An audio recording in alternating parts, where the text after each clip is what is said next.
Welcome and thanks for joining us at EMII.com. I'm Chris Dignam with your hedge fund headlines.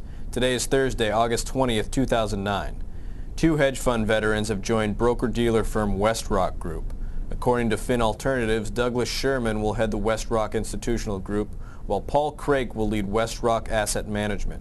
Sherman co-founded hedge fund Aeneas Capital Management, and Craik joins the firm from multi-strategy hedge fund Chorus Capital Management. Staying with hedge fund news, One Equity Partners has infused $75 million in AthroCare in a private investment in public equity deal. According to Alt Assets, the medical company is planning to use the proceeds to pay off its existing debt and for general corporate purposes. The private equity arm of JPMorgan will acquire AthroCare's newly issued convertible preferred stock, which will be converted into AthroCare common shares at $15 per share.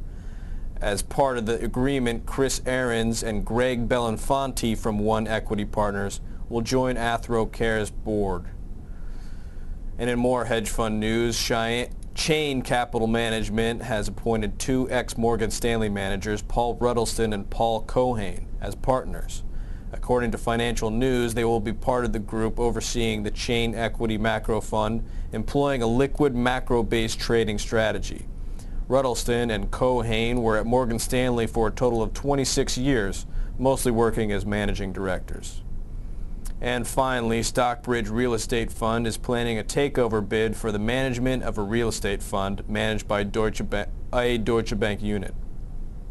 According to the Wall Street Journal, Stockbridge is looking to invest in RREEF America REIT 3, which would involve Stockbridge replacing Deutsche's RREEF unit as the manager of the fund. RREEF, which has undertaken a $150 million credit line, including a $109 million bridge loan, has warned investors that it may be forced to seek bankruptcy protection. And that rounds out today's hedge fund headlines. Thanks for joining us on EMII.com. For more details on these stories and much more, click onto our hedge fund channel online and read the full stories and the latest developments.